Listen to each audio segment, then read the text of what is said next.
विद्या की जननी हिंदी व्याकरण के 30 प्रश्नों को लेके इस वीडियो में उपस्थित हुए हैं। तो अगर आपने यह चैनल सब्सक्राइब नहीं किया है तो सब्सक्राइब ज़रूर करें, क्योंकि और बेल आइकन को भी प्रेस करें, क्योंकि जितने भी वीडियो हम डालेंगे वो आप तक बहुत आसानी से और जल्दी से पहुंच जाएंगे।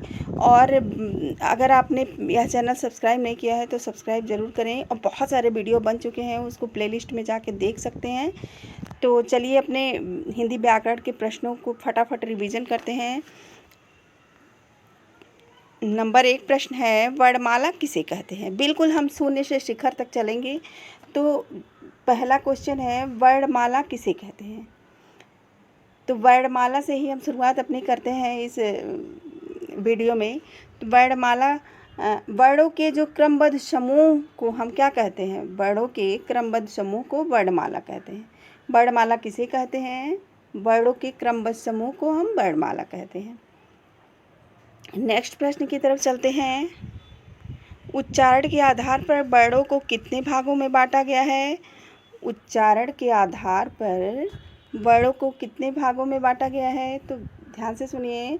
उच्चारण के आधार पर वर्णों को 2 भागों में बांटा गया है। कितने भागों में बांटा गया है? तो 2 भागों में बांटा गया है वर्णों को। नंबर 1 स्वर, नंबर 2 व्यंजन। उच्चारण के आधार पर वर्णों को 2 भागों में बांटा गया है, स्वर और व्यंजन। नेक्स्ट प्रश्न की तरफ चलते हैं। स्वर किसे कहते हैं? वर्णों को 2 भागों में बांटा गया है, स्वर और व्यंजन। तो पहले देखते हैं स्वर किसे कहते हैं। बिल्कुल शून्य से शिखर तक चलेंगे, यानी शुरुआत से लास्ट तक चलेंगे। ये जो लोग एग्ज़ाम देने वाले हैं या एग्ज़ाम की तैयारी कर रहे हैं या पढ़ ही रहे हैं, उनके लिए ये बहुत ही हेल्पफुल वीडियो होगा। तो ज़्यादा से ज़्यादा आप शेयर करें ताकि ये सबके तक पहुँच जाए। और स्वर किसे कहते हैं? तो स्वर जानते हैं किसे कहते हैं? जिन वर्णों का उच्चारण करते समय, जिन वर्णों का उच्चारण करते समय हवा मुख विवर से बिना किसी रुकावट के निकल जाती है, उसे हम क्या कहते हैं? तो उसे हम स्वर कहते हैं। जिन वर्णों का उच्चारण करते समय हवा मुख विवर से बिना किसी रुकावट से निकल जाती है, उसे हम स्वर कहते हैं। स्वर जैसे आ, का व्यंजन है। अगर का हम बोलते हैं तो का में आ को हमको मिलाना पड़ता है, लेकिन आ में हमें कुछ नहीं मिलाना पड़ता है, इसलिए स्वर बिना किसी रुकावट के मुंह से बाहर निकलता है, स्वर, उसे हम स्वर कहते हैं। जिन वर्णों का उच्चारण करते समय हवा मुख विवर से बिना किसी रुकावट से निकल जाते हैं, उसे हम स्वर कहते हैं। नेक्स्ट प्रश्न की तरफ चलते हैं। स्वर कैसी ध्वनियाँ होती है और इसकी संख्या कितनी होती है? जो स्वर होता है, ये स्वर जो होती है वो कैसी ध्वनियाँ होती हैं? आइए जानते हैं स्वर कैसी ध्वनियाँ होती है। तो स्वर जो होती है वो स्वतंत्र ध्वनियाँ होती है। स्वर बिना किसी सहायता के बोली जाती है। स्वर जो ध्वनियाँ होती हैं वो बिना किसी सहायता की बोली जाती हैं, इसलिए वह क्या होती हैं? स्वतंत्र ध्वनियाँ होती हैं। और इनकी संख्या कितनी होती है? इनकी संख्या होती है 11। इनकी संख्या कितनी होती है? जो स्वर की संख्या होती है वो 11 होती है। और संस्कृत में स्वर कितने होते हैं? संस्कृत में जो स्वर होते हैं वो होते हैं 9। संस्कृत में 9 स्वर होते हैं, जबकि हिंदी में स्वर होते हैं 11। नेक्स्ट प्रश्न की तरफ चलते हैं।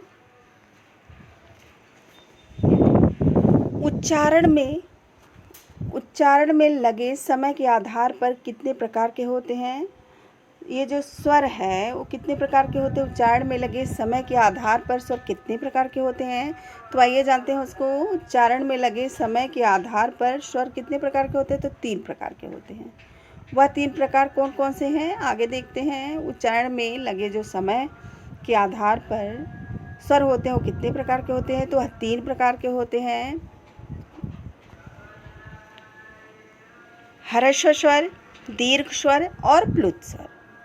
कौन से होते हैं? जो उच्चारण में लगे समय के आधार पर स्वर कितने प्रकार के होते हैं? तो 3 प्रकार के होते हैं। वह कौन कौन प्रकार होते हैं? ह्रस्व, दीर्घ और प्लुत। कौन कौन से होते हैं?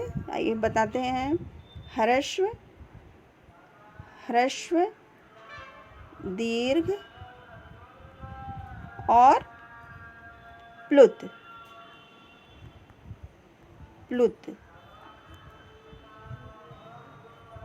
ये 3 प्रकार के होते हैं।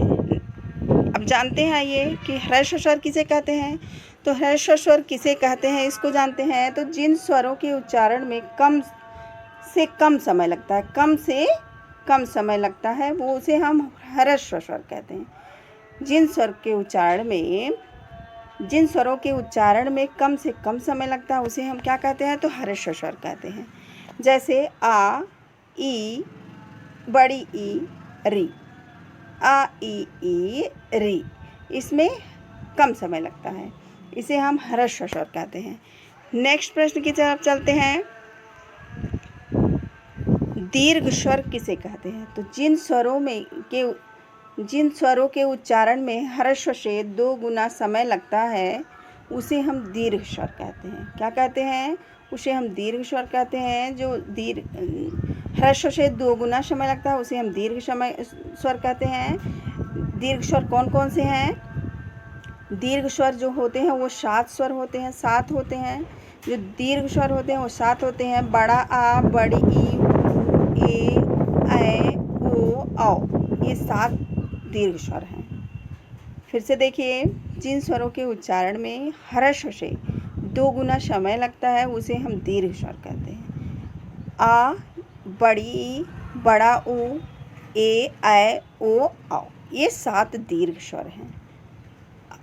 दीर्घ स्वर आ जाए किसे कहते हैं और कौन कौन से दीर्घ स्वर होते हैं, तो इसको बहुत आसानी से आप कर सकते हैं। तो बड़ा आ, बड़ी ई, बड़ा ऊ, ए, ऐ, ओ, औ, ये 7 दीर्घ स्वर होते हैं। नेक्स्ट प्रश्न की तरफ चलते हैं। प्लुत स्वर किसे कहते हैं? आइए जानते हैं प्लुत स्वर किसे कहते हैं। तो जिन स्वरों के उच्चारण में दीर्घ से 2 गुना तथा ह्रस्व से 3 गुना समय लगता है। फिर से सुनिए, जिन स्वरों के उच्चारण में दीर्घ से 2 गुना तथा ह्रस्व से 3 गुना समय लगता है उसे हम प्लुत स्वर कहलाता है। वह क्या कहलाता है? तो वह प्लुत स्वर कहलाता है। जैसे ओम, ये प्लुत स्वर है। ओम, ये इसमें बोलने के लिए ज़्यादा समय लगता है, इसलिए इसे हम प्लुत स्वर कहते हैं।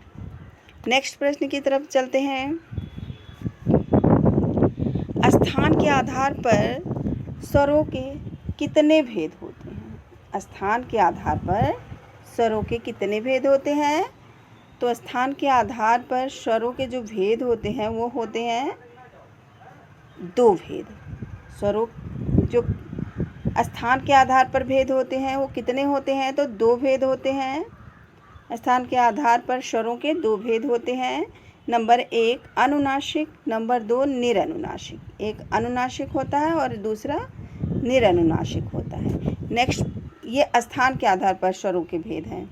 स्थान के आधार पर स्वरों के 2 भेद होते हैं, एक अनुनासिक, दूसरा है निरनुनासिक। नेक्स्ट प्रश्न की तरफ चलते हैं। व्यंजन किसे कहते हैं? आइए जानते हैं व्यंजन किसे कहते हैं। ये 10वां प्रश्न है और 30 प्रश्नों की ये सीरीज़ है। तो व्यंजन किसे कहते हैं आइए जानते हैं। तो व्यंजन उन वर्णों को कहते हैं, व्यंजन उन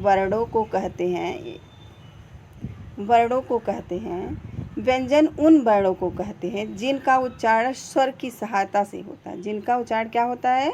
स्वर की सहायता से होता है, उसे हम क्या कहते हैं? तो उसे हम व्यंजन कहते हैं। नेक्स्ट प्रश्न की तरफ चलते हैं।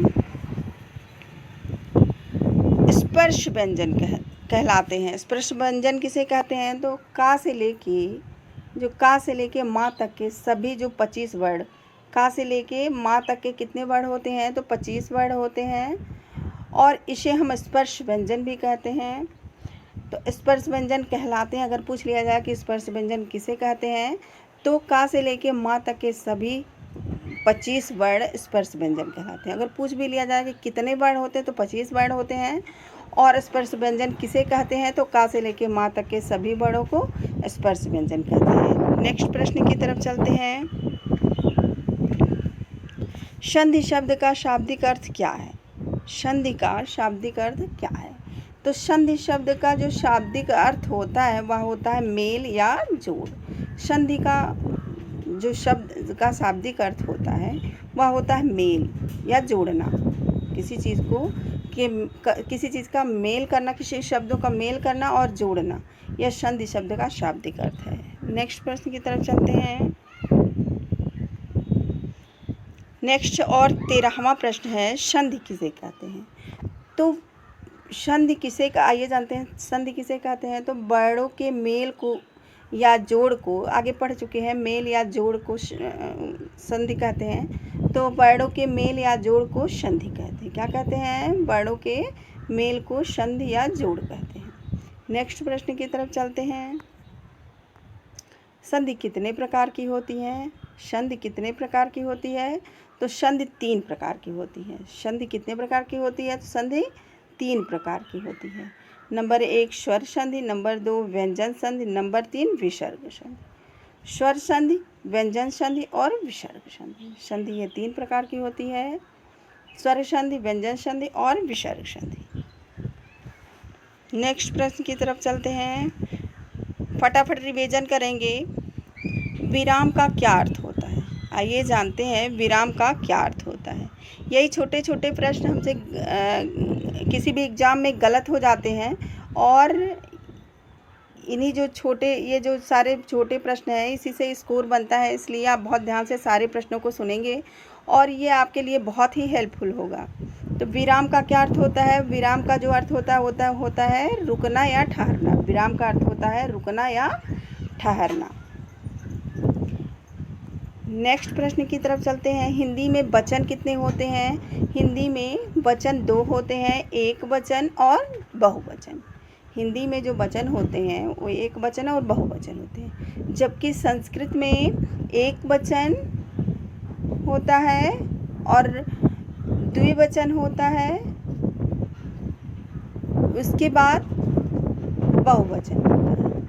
प्रयोग के आधार पर शब्द के कितने भेद होते हैं? प्रयोग के आधार पर जानते हैं शब्द के कितने भेद होते हैं? तो प्रयोग के आधार पर जो शब्द के भेद होते हैं वो 2 भेद होते हैं। नंबर 1 विकारी शब्द और अविकारी शब्द। प्रयोग के आधार पर 2 भेद होते हैं। कौन कौन? तो विकारी शब्द होते हैं और अविकारी शब्द होते हैं। नेक्स्ट प्रश्न की तरफ चलते हैं। नेक्स्ट प्रश्न और 18वां प्रश्न है ये, संज्ञा के मुख्य रूप से कितने भेद होते हैं? तो संज्ञा के मुख्य रूप से 3 भेद होते हैं। कितने भेद होते हैं? तो संज्ञा के मुख्य रूप से 3 भेद होते हैं। वह कौन कौन से होते हैं आइए जानते हैं। तो व्यक्तिवाचक संज्ञा, जातिवाचक संज्ञा और भाववाचक संज्ञा। संज्ञा के मुख्यतः 3 भेद होते हैं, व्यक्तिवाचक संज्ञा और जातिवाचक संज्ञा और भाववाचक संज्ञा। नेक्स्ट प्रश्न की तरफ चलते हैं।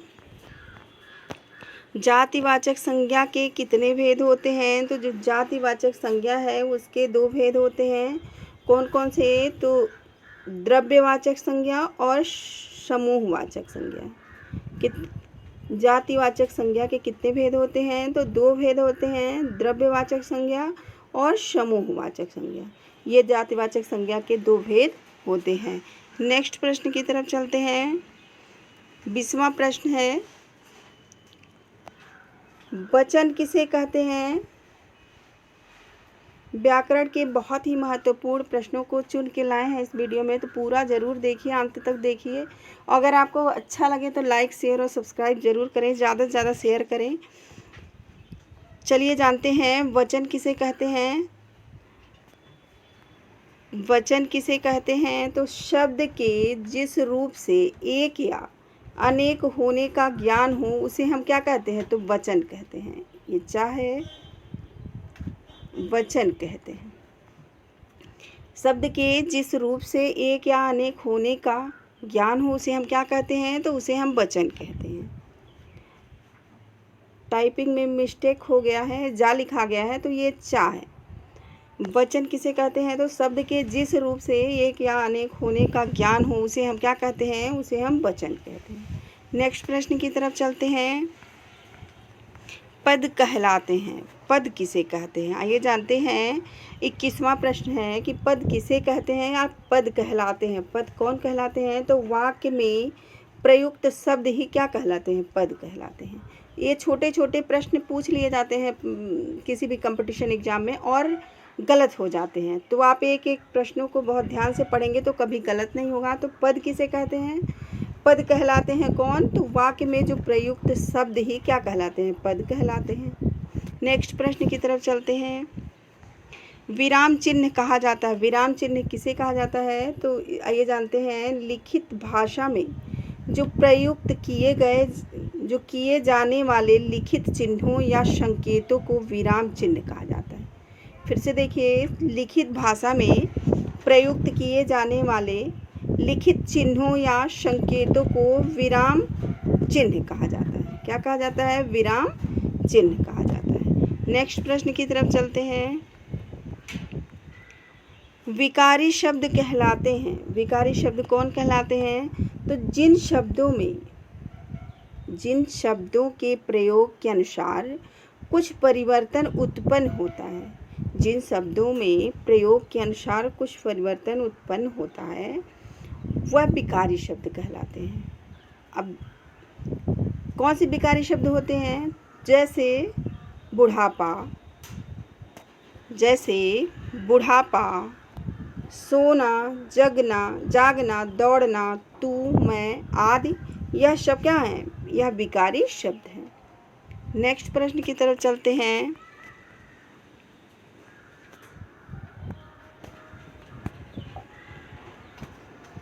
विकारी शब्द के भेद हैं। विकारी शब्द के कितने भेद हैं जानते हैं? तो पूछ लिया जाए कि विकारी शब्द के कितने भेद हैं, तो आप आंसर लगा सकते हैं। विकारी शब्द के 4 भेद होते हैं। और अगर पूछ लिया जाए कि विकारी शब्द के कौन कौन से भेद होते हैं, तो संज्ञा, विशेषण, सर्वनाम, विशेषण और क्रिया। विकारी शब्द के ये 4 भेद हैं। विकारी शब्द के 4 भेद हैं। कौन कौन से? तो संज्ञा, सर्वनाम, विशेषण और क्रिया, ये 4 भेद हैं विकारी शब्द के। नेक्स्ट प्रश्न की तरफ चलते हैं। अविकारी शब्द किसे कहते हैं? विकारी शब्द को जान लिए तो अविकारी शब्द को जानते हैं। अविकारी शब्द किसे कहते हैं? तो वे शब्द जिनमें लिंग, वचन, कारक तथा काल के कारण कोई परिवर्तन नहीं आता है, उसे क्या कहते हैं? अविकारी शब्द कहते हैं। जिसमें परिवर्तन होता है उसे हम विकारी शब्द कहते हैं, और जिसमें परिवर्तन नहीं होता है उसे हम अविकारी शब्द कहते हैं। नेक्स्ट प्रश्न की तरफ चलते हैं। अविकारी शब्द कितने प्रकार के होते हैं? जो अविकारी शब्द होते हैं वो कितने प्रकार के होते हैं? तो अविकारी शब्द भी कितने प्रकार के होते हैं? इसके 4 भेद होते हैं। जो अविकारी शब्द होते हैं उसके 4 भेद होते हैं। कौन कौन से? तो नंबर 1 क्रिया विशेषण, और दूसरा है समुच्चय बोधक, और तीसरा है संबंध बोधक और विस्मयाद बोधक। अविकारी शब्द के 4 भेद होते हैं। क्रिया विशेषण, समुच्चय बोधक, संबंध बोधक और विस्मयाद बोधक। क्रिया विशेषण फिर से देखते हैं, समुच्चय बोधक, संबंध बोधक और विस्मयाद बोधक। अविकारी शब्द के ये 4 भेद होते हैं। नेक्स्ट प्रश्न की तरफ चलते हैं। 27वां प्रश्न है, तुकांत शब्द किसे कहते हैं? ये छोटे छोटे प्रश्न पूछ लिए जाते हैं और गलत हो जाता है, इसलिए आप इसको बहुत ध्यान से सुनेंगे और देखेंगे भी। तुकांत शब्द किसे कहते हैं? तो छंद के अंत में जो समानता वाले शब्द होते हैं उन्हें हम तुकांत शब्द कहते हैं। छंद के अंत में समानता वाले जो शब्द होते हैं उसे तुकांत शब्द कहते हैं। नेक्स्ट प्रश्न की तरफ चलते हैं। नेक्स्ट है और 28 यानी 28वां प्रश्न है, मात्राज्ञा में कौन सी संधि है? मात्राज्ञा में कौन सी संधि है? बिल्कुल चुन के प्रश्नों को लेके आए हैं। तो मात्राज्ञा में कौन सा संधि है? तो मात्राज्ञा में यड़ संधि है, और इसका जो विच्छेद होता है वो होता है मार्त धन आज्ञा। क्या होता है? मार्त धन आज्ञा, मात्राज्ञा होता है। और यड़ संधि का एक और भी ट्रिक है कि यड़ संधि का ट्रिक है कि या, रा, वा, ये तीनों जहाँ आए वहाँ यड़ संधि होता है। यह तीनों आए तो यड़ संधि का बोध होता है। नेक्स्ट प्रश्न की तरफ चलते हैं। नयन में कौन सी संधि है? नेक्स्ट प्रश्न की तरफ चलते हैं, जो 29वां प्रश्न है। नयन में कौन सी संधि है? तो नयन में अयादि संधि है। और इसकी संधि कैसे हुई है? जो विच्छेद संधि विच्छेद हुआ है वो कैसे हुआ है? तो ने धन अन बराबर क्या हो गया? नयन बराबर नयन। नयन में कौन सी संधि है? तो अयादि संधि है। नेक्स्ट प्रश्न की तरफ और अंतिम प्रश्न की तरफ चलते हैं। दिग्गज का संधि विच्छेद क्या होगा? जो दिग्गज है उसका संधि विच्छेद क्या होगा? तो दिग्गज जो है उसका संधि विच्छेद है दिक धन गज बराबर क्या हो जाएगा? दिग्गज।